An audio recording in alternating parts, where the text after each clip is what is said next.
let's talk about what the heck a token really is. So we're not talking about crypto. We're talking about the atomic unit of AI. Tokens serve more roles in the modern economy than almost any other commodity has in modern history, maybe oil in the 20th century. Tokens are first the unit of output from all of the hardware and compute and data centers. Tokens are also the input to the cognition and intelligence and the way that the models themselves think. In addition, tokens are how the labs price their outputs and inputs and cash and all those things. And tokens are the value unit that enterprises are looking to monetize. They are the commercial expression of the entire AI economy. And tokens actually sit across a lot of different parts of the AI stack. We don't just see them in those core areas. They float up and down through all the models and the platform, applications, and sovereignty conversations. Europe is talking about more token factories, creating sovereign tokens. We're hearing this through not just the technical stack, but the entire political stack as well. And a lot of the costs are not actually in the tokens. I know some of you are out there like, wait a minute, JR, it's not just about token costs. You're right. Tokens are just a small part of the cost, but they're a measurement that flows through the whole thing. And in that platform layer is a lot of where the costs sit. Orchestration, agents, memory, harness wrapped around all of these things. So the token bill is just the start. It's just the beginning. Has anybody heard of KV Cash in this room? Be honest. KV Cash. Yes, these are the people who are understanding where the spending is going right now in tokens. Go look up KV Cash after this if you haven't. It's one of the things driving a lot of spend. So the overall AI bill is driven by retrieval, it's driven by this harness I mentioned, orchestration, it's driven by memory, it's driven by vector databases and evals and governance, but the big one still, I heard yesterday in our exec forum, for many of you, is labor. People are still expensive. More on that soon. But, JR or Jevon, aren't token prices falling dramatically? Haven't they come down hundreds of bits? We read about it in the news, right? Well, yeah, they have. Since 2023, token prices have fallen dramatically. However, if you look at the top labs and their pricing, you go back to the Wayback Machine, token prices are pretty flat since November of 2025. So we essentially have half of Jevons' paradox happening. Vertical usage, flat cost, because we are in and have been for a bit and will be for a while an era of AI scarcity. We can't get enough hardware, we can't get enough power, says pretty much everywhere in this game. We're seeing backlogs, we're seeing long commitment periods, and we're seeing shortages. That was the Intel CEO saying he doesn't think there's going to be a relief until 2028. Everything's behind, including the raw materials, the rare metals, copper, and all these things to drive more AI. And the era of AI subsidies has ended. How many of you were token maxing that $200 a month plan? It turns out some of you were reported to have been costing these labs upwards of tens of thousands of dollars a month as inference whales when you were running everything on the latest model. This doesn't work when you're heading for an IPO. So now what matters more than anything is AI value. We've got to bring the value back to what we're doing. So we're in an era where tokens are the main measurement. We're in an era where tokens are in everything in software, and they're driving a lot of the global token economy. Three things: tokens, token era, token economics. What does that spell? Tokenomics. So, everything I'm about to say up here, we don't know if it's right yet, so please don't clap, Kina. None of us know what this thing really is yet, so don't worry. So how might one define tokenomics? Just as an example. You could say it's the emerging discipline of converting energy and capital into AI tokens and resources, consuming those tokens and all the related technology to drive efficient and enable intelligence, efficient intelligence, and then ultimately drive value on the back end. That's pretty complicated, so let's simplify it. Tokenomics: energy, intelligence, value. Energy, intelligence, value. Energy, intelligence, value. Tokenomics. But what about FinOps? We're at a FinOps conference. I haven't said FinOps much yet. This is the definition, which is official now. The last definition, definitely not official. Tokenomics is still being figured out. FinOps is a framework, cultural practice, which maximizes the value of technology to enable timely data-driven decision-making, financial accountability, all of these things. So those sound pretty similar. There's some overlaps there. But there's one big difference, is that FinOps assumes that the resources that you're going to go work with already exist, that you can go out there and procure them, the servers, the VMs, whatever it is. So how do I think about token creation? What about when I need to manufacture this token from energy and capital? What does that look like? So we start to see an emerging map, again, not final, early thinking, don't quote us on this, tell us how it should be better, about what tokenomics is going to look like in different buckets. First of all, there's a production bucket, where we're going to take energy and capital and create tokens. There's a consumption bucket, where there's all the allocation and forecasting and optimization and all the things that kind of sound a lot like FinOps for AI. And then there's a value bucket on the back end, which FinOps has value, all these words, they come together. But tokenomics starts to touch into business models in a way that FinOps does not. How do we monetize those tokens? How do we change the way we price based on the cost of those tokens? What are the labor implications in our entire company based on the cost of that AI? So let's dig into the production bucket. There's a few ways that you can produce tokens. But this quote came out in March from Jensen at GTC in San Jose, and I was skeptical at that point. I was skeptical about this whole thing, and frankly, by March, I was not a fan of the term tokenomics. But Jensen was right. In the last few months, at least in the Fortune 100, every CEO is starting to think about token factories and token economics. So token factories first start, for many of you, of course, with data centers. Some of you in the room own data centers. Many of you lease data centers. A lot of you are buying outputs from data centers.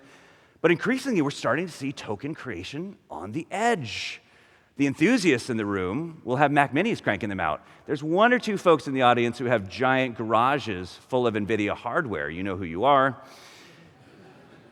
But all of you are going to be procuring tokens, the same token, from different places. If I want to buy a token from Anthropic, I can get it from Bedrock, I can get it from Vertex, I can get it bundled into Cocoa from Snowflake with a credit system. There's lots of ways I can get these.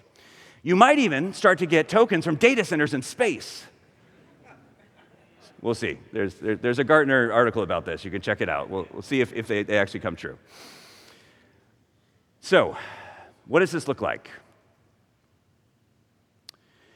Creating tokens on the back end results in this ultimate question. The first one the boardroom is asking is, what does AI cost?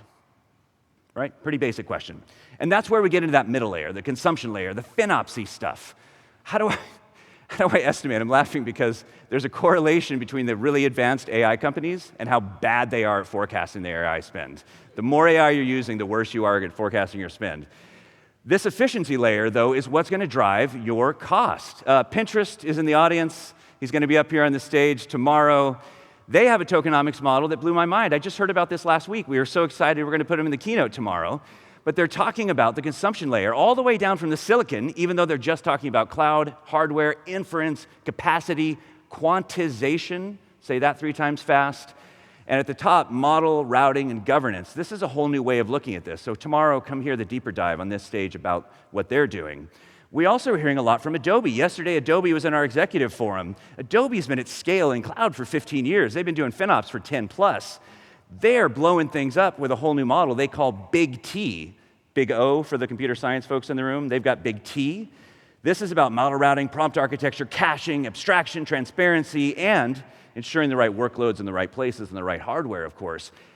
Some of this stuff is starting to sound a little bit different than FinOps, isn't it? It's like just a touch. Some of you may be doing this, but a lot of you are not. Model routing is becoming one of the most critical functions of the new FinOps or tokenomics practice. You got hundreds or thousands of price points from pennies to dollars, and there's some nuance here. Model routing is great until it breaks your cache, and suddenly that cheaper model gets a lot more expensive because you're rebuilding your cache. Prices wildly vary between tokens, especially if you got a Mac Mini on your desktop and you want to also go try 4.8. These are big ranges. So we're going to see tons of new metrics coming out. These are probably not the right metrics. Whatever you have on your dashboard right now at home is probably the wrong metric. We're all figuring this out because I do know that once we start to measure something, it gets gamified and then it probably doesn't work well anymore. So we're going to have to be publishing and working together a lot around these things, because the next question the boardroom is starting to ask is, what's the value? What is the value of all this intelligence? Why is it so expensive? And am I getting enough back from it? So this is where we get into the third piece. I don't know if this is a value bucket. We called it monetization in an earlier slide. We're figuring this stuff out as we go. We need your help on this. But this is where this is changing business models. You look at software companies alone right now. The biggest software companies in the world are having to change how they price for decades, right? We're moving from seats and licenses to consumption basis. We're blowing these things up in new ways. This is cascading into opacity, opaque models that we're paying for. A lot of companies start at the credit level. We created some videos that we're going to show you tomorrow with some service that I put my credit card down, and every time I ran a video, it was like, put more quarters in the machine, put your credit card down. These credits go fast. Others are doing hybrid models, right, where you've got a basic monthly and then some level of consumption, and we're starting to see some of the companies out here starting to do direct allocation, direct pass-through of these things. So we're starting to see a move from opaque but expensive to clear but still expensive. So tokenomics as a supply chain really needs to look across these. On one side, the pricing of the tokens that you're getting in manufacturing is going to intersect with the efficiency of the work you're doing in the middle, driving your intelligence, and then that's going to ultimately change your margins. If you're a public company, this may be affecting how the market looks at you. You may have to change your business models. Downstream as well, anything changes in this. Your token factory changes. You route to the wrong model and blow your cash up. You inefficiently forecast or estimate. Anything changes, this affects consumer pricing at the end, and you may have to change your entire pricing model for how you go to market. And this isn't just software companies. It's cascading into banks and everyone else today. So there's a lot of unanswered questions. How do we measure all of this? What are the right metrics? How do we standardize pricing and price changes across all of these different pricings? How do we price for uncertainty and failure in our AI experiments? What the heck is tokenomics? And how does it relate to FinOps? I don't know. We're figuring that out. Who gets tokens in their bonuses? Which are your 10x engineers, your 5x, your 3x? Who gets the most tokens? And should a human really even be doing any of this work?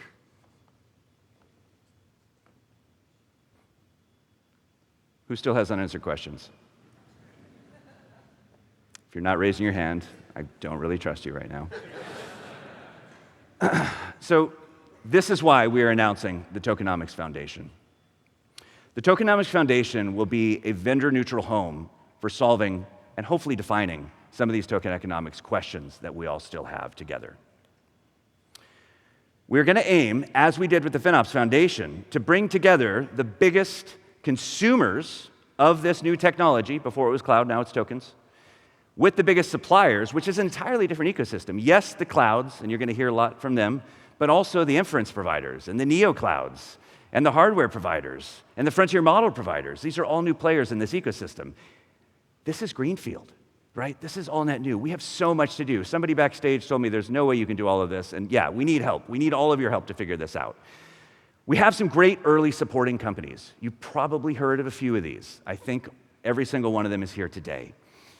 These are big companies, and I put it, my designers hated this. I was like, yes, I want asterisks on every single company, every single one. They're like, why? You only need one asterisk. The reason is I really want you to know all of these are also massive consumers of tokens. Some of them are vendors, some of them are suppliers, but some of these vendors, Google counts in quadrillions of tokens, right? These are massive consumers, and on the other side, this is a short list because we actually only gave these companies 5 days to get their corporate comms approvals to get into this list. And it turns out things are moving a lot faster in the AI era. So there's a long tail of companies behind that we're working with on this that you're going to be hearing more about in the coming weeks. So some great quotes from these early supporters, all about efficiency, compounding, about how abstraction and opacity are affecting their models, about how we need clear financial controls. And one of my favorites from our friends at JP Chase, Arvind Joshi is the COO for Lori Beer, their global CIO. And Arvind said, the timing for this foundation is exactly right. Our buddy at JP Chase was texting me this morning saying they want to talk about how we can get this thing going. This is an urgent need for these giant consumers. So the Tokenomics Foundation will build alongside, and this is key, alongside and together with the FinOps Foundation. The FinOps Foundation is going to remain exactly as it is. This is the practitioner community. This is the practitioner table. We're going to invest in the framework. I have some announcements on that coming. We're going to keep investing in FinOps for AI. We're going to invest in certifications and grow this community that's now over 120,000 people around the world. Alongside it, the Tokenomics Foundation, while the FinOps Foundation does all of this, is going to do a deep dive. It's going to go dive into this problem. I'm going to be hiring a new team within the Linux Foundation to do this work. We're going to share resources. We're going to share events. We're going to share things like that. But we're going to run a dedicated set of governing boards, technical steering committees, and critically, IP-managed member working groups that solve this problem and set up vendor-neutral specifications and best practices for everybody. Because at the core of what we do, our mission, is you, the practitioner. Our mission is, always has been, and I think always will be, to advance the people who manage the value of technology. So, as we look at how this looks in the organization, you'll see that our community will stay together at events, in our Slacks, in our community calls, all together. The FinOps Foundation will continue to do the great work it's doing with the existing team it has, continue building and growing. The Tokenomics Foundation will stand up alongside of it, sharing some operational resources, but with a new set of SMEs, governing board, technical steering committee, and working groups. ITAM Forum, which joined us a few months ago, will continue its work. They met here yesterday for their inaugural Linux Foundation board meeting. And all of these organizations will continue to support Focus. Focus is the substrate of underlying billing data to normalize all of this. And what's new is we now are working a lot more closely with our friends and colleagues in the Linux Foundation. The Agentic AI Foundation had MCP donated to it this year by Anthropic. Other frontier model providers like OpenAI sit on their board. Cloud Native Computing Foundation hosts Kubernetes. PyTorch hosts VLLM and SG Lang. We at the Linux Foundation are one of the 40 companies in the world who have access to Mythos. We are directly testing Mythos against the Linux kernel and our security offerings. We're going to bring all this together into a single practitioner community focused on tech value.